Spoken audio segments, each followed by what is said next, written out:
I would like to thank the chairman of the Committee on Justice and the chairman of Defense for the overwhelming support. And this is really for the Filipino people so that we can finally have peace in our land. Welcome development para sa Office of the Presidential Advisor on the Peace Process ang paglusot sa House Committees on Justice at National Defense and Security ng House Concurrent Resolution Numbers 19, 20, 21 at 22. Kinakailangang maipasa muna sa dalawang kapulungan ng Kongreso ang concurrent resolutions kaugnay ng proclamations na inilabas ni Pangulong Ferdinand Marcos Jr. na magkakaloob ng amnestiya sa mga rebelde at insurgent groups. Ayon kay Presidential Peace Advisor Secretary Carlito Galvez, nasa 9,000 at 900 ang posibleng makinabang dito oras na pagtibayin ng Kongreso. Samantala, nagpahayag naman ng buong suporta sa peace agenda ni PBBM ang political leaders sa Kamara.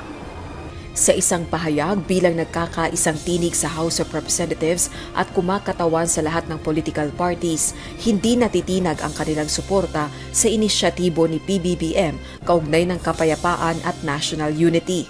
Ginawa ng mga ito ang joint statement kasunod ng apela ni Vice President Sara Duterte kay PBBM na ikonsidera ang planong resumption ng peace talks sa National Democratic Front of the Philippines, gayon din ang pagkaloob ng amnestiya sa mga rebeldeng komunista. Mr. President, the government's statement with the NDFP in Oslo was an agreement with the devil. Napatunayan na natin sa kasaysayan na hindi sila seryoso at wala silang sinseridad sa usaping pangkapayapaan. Nagpahayag din ng suporta ang mga kongresista sa peace agenda ng administrasyon ni PBBM. I express my full and unwavering support for these peace initiatives of the President.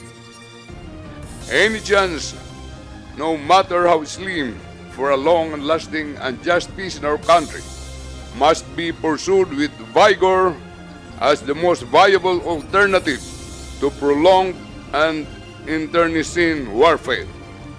The good Vice President has a dissenting opinion with regards to this peace agreement. I respect her opinion. But of course, what I'm saying is, this is a matter of principle. This is a matter of commitment that all of us, elected public officials, career officials, appointed officials, should comply with our oath. Si House Deputy Minority Leader at ACT Teachers Party List Representative Franz Castro naman, kunestyon ang naging pahayag ni VP Duterte na deal with the devil ang kamakailang pakikipagkasundo ng pamahalaan sa National Democratic Front of the Philippines o NDFP. Ito ba, ano ba yung mas devil? Yung magtuloy-tuloy, yung advocacy na magtuloy-tuloy yung gera o maging peaceful, 'di ba, ang ating bayan? At alin ba yung mas devil? Yung gumasta ka ng 125 million na confidential fund na wala namang authorization mula sa Kongreso. So tingin ko yun ang mas devil. Nauna nang bigyang diin ni House Speaker Martin Romualdez ang buong suporta kay PBBM sa desisyong ibalik ang peace negotiations sa mga rebeldeng komunista.